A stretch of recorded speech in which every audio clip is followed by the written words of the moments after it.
होतो. तत्कालीन कलेक्टर साहेब आदरणीय आयुष प्रसाद साहेब यांच्या जवळ आम्ही होतो आणि साहेबांना मी विचारलं नवीन मॅडम कशा आहेत, तर तेव्हाच आयुष प्रसाद साहेबांनी सांगितलं तर आता तुम्हाला धावण्यासाठी तयार राहा तुम्ही. जिल्हा परिषदचं प्रशासन अभी चलेगा नाही दौडेगा बोले अभी, असं साहेबांचं तेव्हाचं वाक्य होतं. आणि खरंच मॅडमांविषयी जे ऐकलं तसंच आपण अनुभवलं. एक वर्ष खूप कमी पिरियड आहे. एक वर्षामध्ये अधिकाऱ्याची ओळख सुद्धा होत नाही. जिल्ह्याभरात मॅडमांचं नाव एक वर्षात झालं तर मॅडमांविषयी जैसा सुना वैसाही पाया.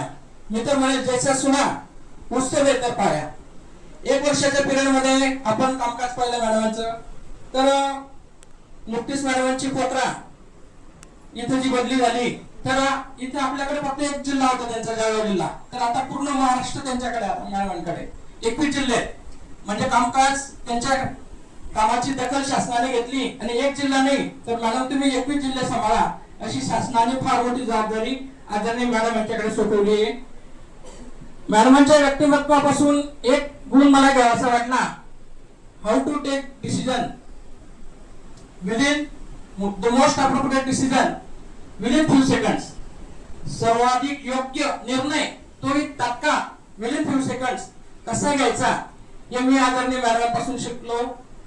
टीटीचं प्रमोशन असेल, एकाच वर्षात मॅडमांनी आमच्या शिक्षक संवर्गाला आदरणीय निलेश पाटील साहेब असतील आमचे शिक्षणाधिकारी, तर 2 ते 3 वेळेस प्रमोशन लावले.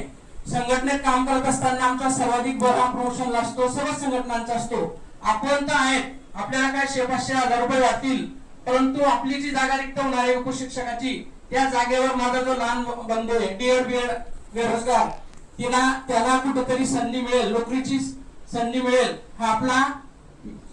हा त्या मागचा येतोय. त्यामुळे मॅडमांना एकही निवेदन आपल्याला प्रमोशन साठी द्यावं लागलं नाही. मॅडमांनीच त्या विषयाला प्रशासनाकडून सुरुवात केली आणि मॅडमला सेवाकर्मी पुरस्कार मिळाला. त्यानंतर राजीव गांधी प्रशासकीय गतिमानता पुरस्कार, खूप मोठी लिस्ट आहे, सर्व साहेबांनी सांगितलेलंच आहे. त्यानंतर 5 गोष्टी पंचसूत्री त्यांची जर सांगायला गेलं अधिकारी आपण पाहिलं असेल, उद्या करू, परवा करू, नंतर या, तर मॅडमांच्या डिक्शनरी मध्ये हे शब्द नाही. उद्या, परवा, आज, आता, ताबडतोब. कल करे सो आज करो, आज करो सो अभी करो, नेक काम में देरी नहीं करते. नंतर शुभेच्छ शीघ्रम ही मॅडमांची काम करण्याची पद्धत आपण सर्व कर्मचाऱ्यांनी जर घेतली तर आपल्या जळगाव जिल्ह्याचा नक्कीच टॉप 5 मध्ये आपण राहू. अधिक वेळ न घेता मला या ठिकाणी जी संधी दिली, फक्त नायर मॅडम यांच्याविषयी बोलतो. Nair madam all India rank 14वा 2020-21 मध्ये. तर खरं तर आपला जिल्हा खूप नशीबवान आहे.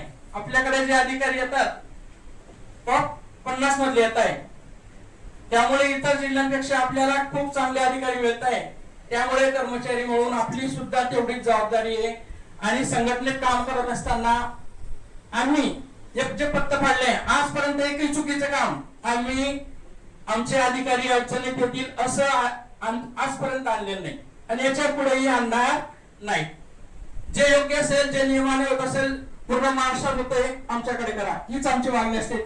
या व्यतिरिक्त आम्ही कधीच कोणतं काम शिव साहेबांकडे, शिव मॅडमांकडे आजपर्यंत आणलेलं नाही. शिव मॅडम बऱ्याच वेळेस आम्ही गिरीश भाऊंकडे जायचो, पालकमंत्र्यांकडे जायचो, तिथून फोन लावायचो. तर मॅडम सकाळचा फोन शिक्षणचा करायचा, तर गमतीने मॅडम म्हणायच्या तुमच्या एज्युकेशन साठी आता स्पेशल सीओ पाहिजे, असं गमतीने मॅडम म्हणायच्या. खूप आम्हालाही असू यायचं, तुमच्या एज्युकेशन साठी मला विपक्षणाला जावं लागेल असं सुद्धा मॅडम म्हणायच्या. परंतु खूप त्यांचं असं एकदम विरोध बुद्धीने मॅडम त्या ठिकाणी व्यक्त व्हायच्या. तर अधिक वेळ न घेता या ठिकाणी मला संधी दिली त्याबद्दल थँक्यू, धन्यवाद. धन्यवाद सर. यानंतर मनोगत व्यक्त करण्यासाठी